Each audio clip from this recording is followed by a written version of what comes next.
Even if you've already set up your Apple AirPods Pro 2 and are using the hearing aid function, you'll want to watch this. Here's just a teaser. See this diagram of iPhone pages? These are the many pages that have settings to manage all of the features of the AirPods and the hearing aid feature. Leave it to Apple to create a product that looks so simple to manage but has settings scattered in a way that doesn't make sense. If your AirPods aren't working as well as you wanted as hearing aids, it's probably because you don't have it set up right. Let's fix that in this video. First, we're setting up the Apple AirPods Pro 2. Plus, we'll dive into the exciting new hearing aid functionality introduced in iOS 18.1. Let's get started. I'm sure many of you have done the basic setup of your AirPods, so check the chapter guide in the description below to skip to the part of the hearing aid setup that you want to review. I don't really care about unboxing videos. Here's the box. You know how to open a box, but we should look at what's in the box. Basically, we have the AirPods Pro 2 in their fancy little case. This is actually a much smaller case than I've had with the last two sets of hearing aids. You have a set of silicone tips to fit it correctly to your ears. You have a lightning to USB-C. It's funny, they call it lightning, but it looks like USB-C on both ends. It's just, I guess, when you hook it up to a Mac that they call it lightning. And some documentation that nobody really reads. Apple likes to give the impression that their device is simple to use.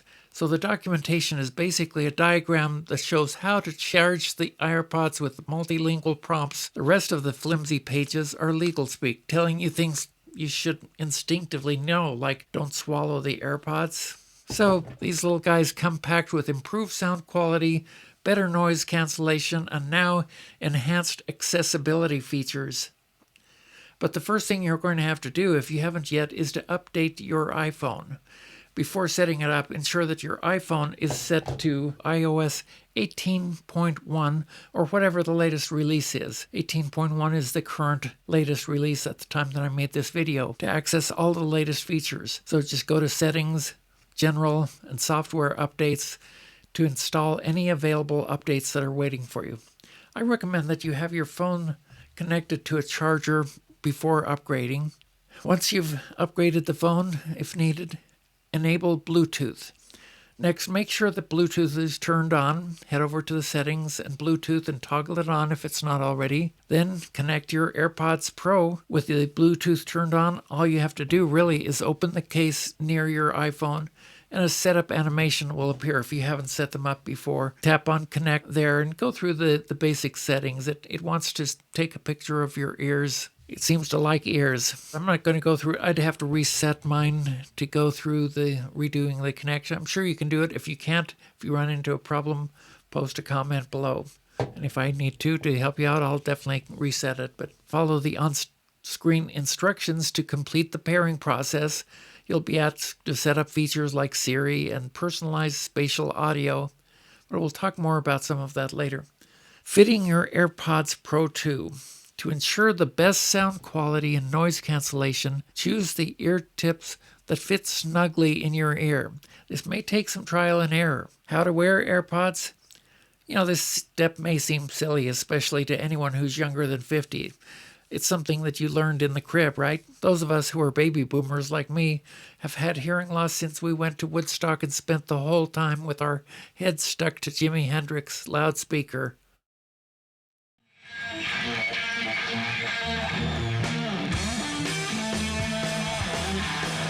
No surprise now that we have hearing loss. Actually, despite wanting to be there, I was a bit young to go. But still, it was common to blast our music through the 8-track tape deck in the car. Don't do like I did and try to put them in the wrong ear.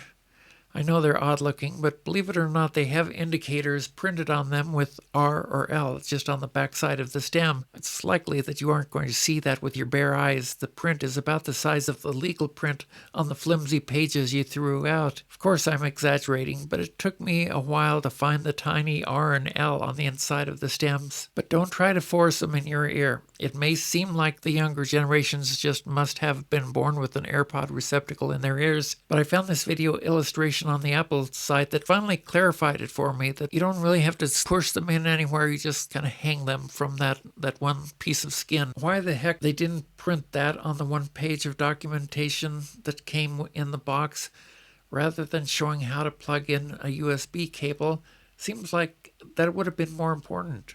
Next, you're going to want to perform an ear tip fit test by going to the settings, then to the new settings option just below your account name, then scan down the page to find the ear tip fit test option. If one or both of your ears fail to fit right, you can try resetting them, and if needed, try different tip sizes till you get a good fit. The tips snap off and on easily. Don't pull them with the thin rubber piece. Just grab them from the base of the tip and gently snap it off. Replace it with a different size tip till you get one that fits right. If your AirPods work now, you may want to check out the audio quality by listening to some music or a video for a while. Of course, you'll want to crank them all up.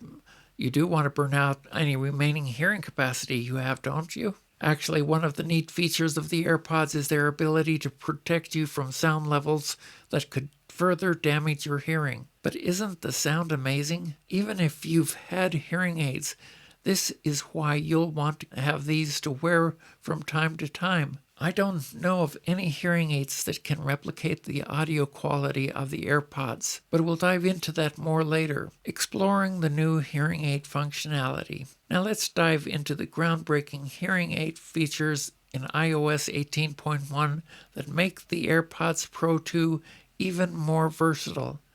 And it really is groundbreaking. It wasn't until 2 years ago that we even had the option of over-the-counter hearing aids. It was through the Over-the-Counter Hearing Aid Act of 2017 that gave the Food and Drug Administration the ability to set up a category of over-the-counter hearing aids. But the FDA dragged their feet on that and finally did that on October 17th, 2022.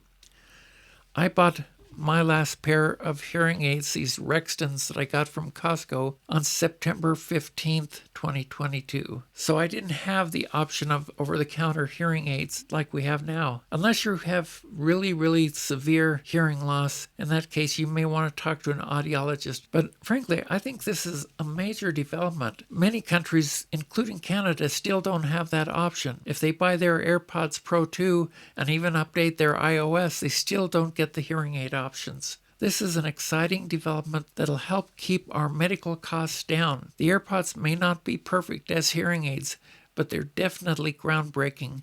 To have a popular tool that's used for high-quality music and video, and now use those as hearing aids at the same time, it really is amazing.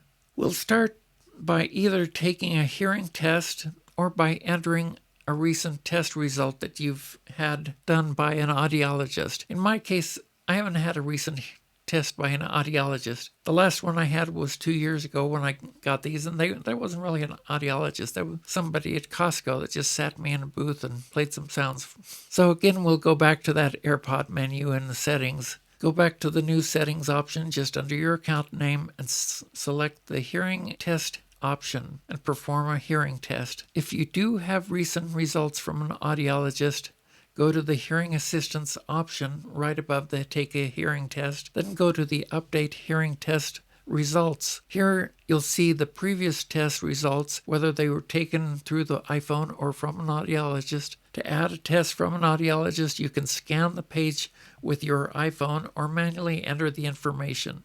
Next, you want to enable the hearing aid mode. Just above the Take a Hearing Test option, go to Hearing Assistance option. If that isn't already set to the hearing aid option on, then you could turn it on. I found occasionally that the hearing aid mode was turned off. I don't know how, even after I had had it on. So if you aren't getting the hearing you want, check that switch. Skipping over adjustments for a minute, we'll come back to that, but on the same page, there are some other useful settings. Media Assist is an area I found very helpful. If you've had much hearing loss, it affects the quality of the music, the videos, phone calls, and FaceTime messages. By turning on the Media Assist and then turning on Adjust Music and Video as well as the Adjust Calls and FaceTime, it really can make a difference. Put on some music on your iPhone with the Media Assist on, then turn it off, and you'll be amazed at the difference that it makes. How long has it been since you really could enjoy the subtleties of the drum solo in In-A-Gadda-Da-Vida? I remember thinking how cool it was when I could put my head between the plastic speakers of my RCA portable record player and hear the drum solo just kind of floating around me. Seemed really neat at the time that stereophonic sound was still pretty new. So below the Media Assist option is just an option to update the hearing test results. This doesn't do a new hearing test through the AirPods. This is where you would enter the results of a recent hearing test that you've had elsewhere. There are options to use the camera of your iPhone to scan the results, or you can add them manually. So if you need that option, just follow the instructions or Google it if needed. Okay, let's go back up this screen to the adjustments link just below the switch to turn on the hearing aid function. This option takes you to a sub-menu where you can fine-tune the hearing aids. Swipe to control amplification. With that option enabled, you theoretically can raise or lower the amplification by brushing up or down on the flat area of the stem. Frankly, I haven't found this to be that helpful for a couple of reasons. First, it only makes a small incremental change, and to be honest, it's difficult for me to use. I've mentioned this in other videos, and I don't like to be talking about my health, but sometimes it's important when it impacts my ability to use a feature. I have Parkinson's. I'm at an early stage, but it means that small, precise moves with my fingers get problematic because I've tried this function many times, but at the same time my finger slides along the flat area. The tremors in my hand interrupted the action. Tapping once or holding it for a bit is okay, but sliding is a problem. LR slider is pretty much what it sounds like. If you have more hearing loss in one ear, you can use the slider to get the best balance. Now the tone slider is also somewhat obvious, although if you need more boost in the higher tones, just move the slider that way.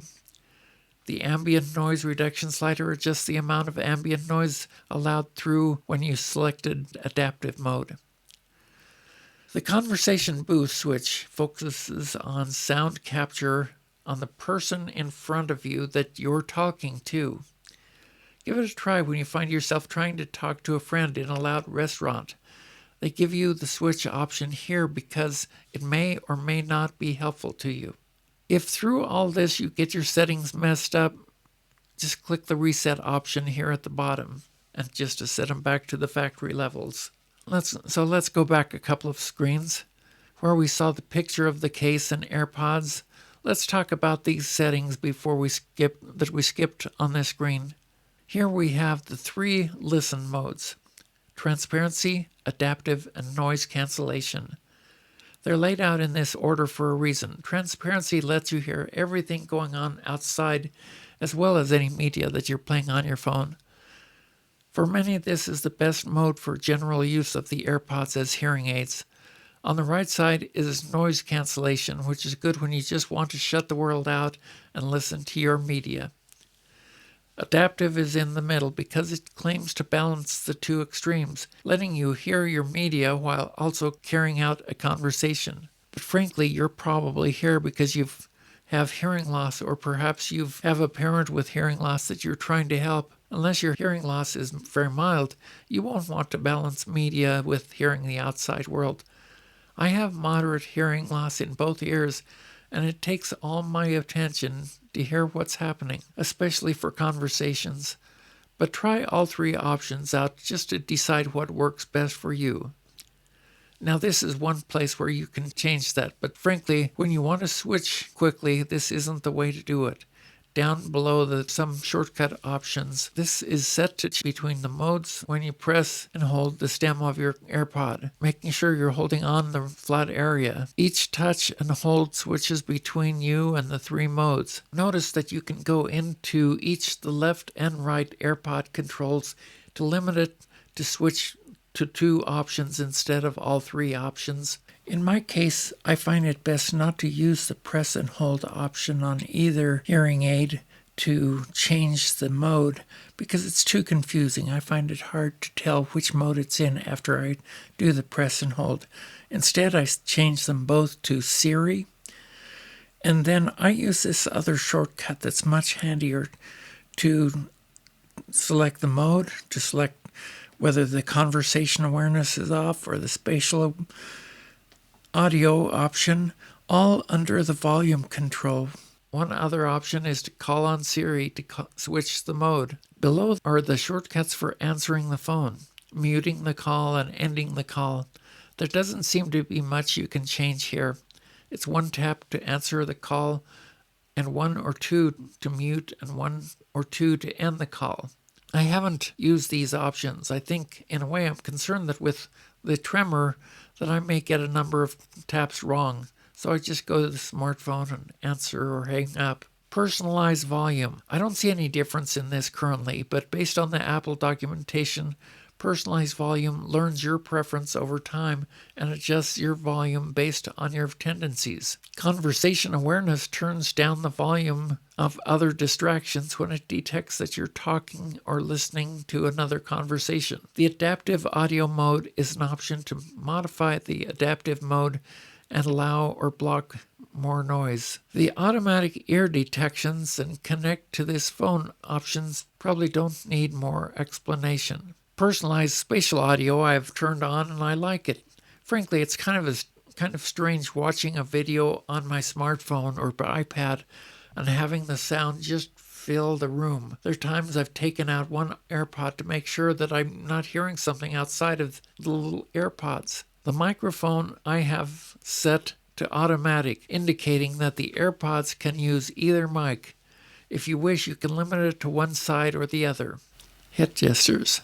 I haven't explored this enough. Basically, it sounds like a nice option to be able to respond to a Siri question asking if you want to accept a call or a text message by just nodding or shaking your head. I tried using that, just resulting in people around me wondering why I'm acting very strange and shaking my head. If it has worked for any of you, please let me know in the comments. So we've gone through a lot of random settings. I may have missed something, but otherwise there are just 2 options we need to discuss. For both of these, we need to add a shortcut to the control scene, the ear symbol I have here. If you don't have this option, go to a blank spot on your control screen, hold your finger down for a couple of seconds until it goes into edit mode, where you can remove or add options. Here, I'll search for the hearing accessibility option to add to this menu. We'll select the option that looks like an ear. That's the accessibility option for the hearing, and while AirPods are in your ear, press the background sounds option. I mentioned this sound in another video. This allows you to play a constant, gentle background sound. Apple hasn't said why other than to say that it can mask out other sounds. Seems to me the perfect masking sound option for tinnitus. I've used it, and when tinnitus is bothering me, just having some quiet noise in the background, they're definitely more pleasant than the tinnitus. Closing the background sounds option, we also have the live listen option. This causes it to use the iPhone microphone as the mic for your AirPod hearing aid function. If you find a good use for it, let us know in the comments. If you have any remaining questions, please share them also. Thanks for being here.